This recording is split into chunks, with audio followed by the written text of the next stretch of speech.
So if you are offended by what I'm saying, this video is gonna be upsetting to some people, but those who are upset by it probably need to hear it the most, which is that if you prioritize power over all else in a car, and that is the number one thing you care about, and when you're justifying whether or not a car is good or bad and worth it or not, you go to the power figures, I would argue that you would benefit tremendously from working on your own driver skill, because those people who care the most about power are the least experienced behind the wheel. Now, I have met some people who are incredibly fast on track, and now they want to drive cars that are more powerful, but only after they have first mastered the Miatas and the other cars that are much slower first, to hone their craft on go-karts as a kid, then Miatas when they could start driving real cars, and then as they're older now in their 30s and 40s, now they're focusing on more powerful, harder cars to handle at the limit. That I get. But here's the thing, they still don't prioritize power as the number one end-all be-all, like many others do. You'll see this a lot with younger guys, and I was one of those guys where I would read Car and Driver religiously, and I would compare horsepower and 0 to 60. That was the most important thing to me. And I would just parrot whatever Car and Driver said. That must have been the truth, because they knew what they were talking about. Obviously not. And the reason I say obviously not is that many valid car journalists, people that I respect very much and I respect their opinion, they can disagree on certain vehicles. My great friend Fenton's son from the Zygoing YouTube channel, he and I disagree on certain cars. I still respect his opinion very much, and I see where he's coming from, but then with my value set, we may just see things differently. And that's fine.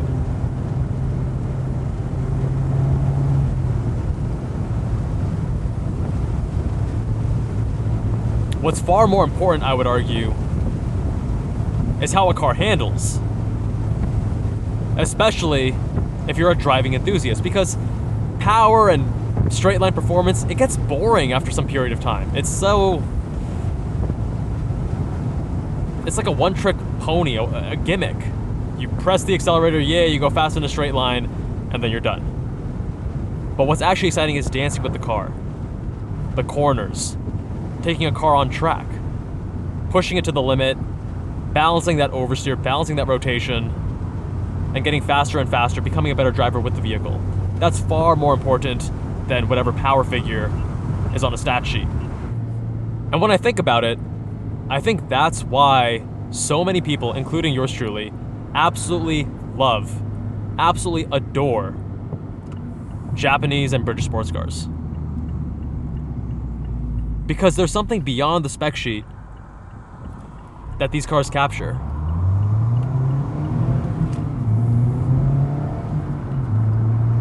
There's this emotionality, this passion, this precision, this joy behind the wheel. And you see that with many of these Japanese and British sports cars, this being Exhibit A, the Miata. It's not a perfect car, but it gets so many things right for the driving enthusiast. The inputs now with the ND3 with the improved steering is excellent. The transmission, how light the chassis is. Very much built by enthusiasts for enthusiasts. British sports cars are very similar. There's a certain emotionality to them that very much resonates with me. Now, the Jag F-Type SVR that I reviewed, it wasn't all that I was hoping it would be. It was still an excellent vehicle. Whereas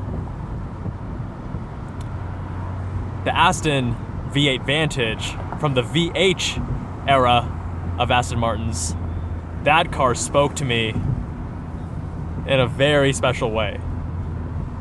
And there are some other British cars as well, because they're not just focused on numbers. They're not just focused on hard performance metrics, which is actually why something like, well, a Porsche Cayman doesn't speak to me, at least the lower level, like the base and the S and such, don't speak to me as much as I thought they would.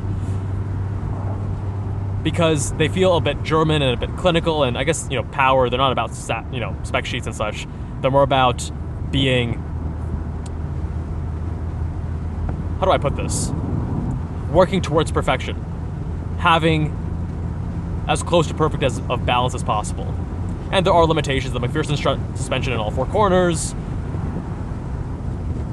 but ultimately, until you get to the 100K plus versions, the GTS 4.0, the GT4, the GT4 RS, I just find that the car isn't as... it's not as emotional of an experience for me. Many of us in America, we absolutely adore Japanese culture, and I think many people who are around my age, I'm 33, were born and raised in the 90s, the golden era of the Japanese sports car. We love JDM vehicles. And part of that is just the culture and the hype and whatever, they were making great sports cars. But when you actually drive some of these older cars, like the NSX as an example, one of my favorites, or the Honda S2000, another phenomenal example, it makes sense. You understand why these cars are held in high regard, because there's that passion, that emotionality behind the driving experience, which is why even on my JCDI, my Jabal and Cars Driving Index spreadsheet, I have emotionality as an element that I score cars on, because it is, to me, such an important part of the driving experience. So if you are offended by what I'm saying, if you do care about power over all else, then I implore you to get more seat time. Try pushing a car in a safe environment. Go to your local autocross. That's how I started. I think it's actually the best way to start, more so than track days. And once you do some autocross for however many events or however many years, then step up to track days. Because there is so much more to driving than just mashing the pedal, going fast in a straight line.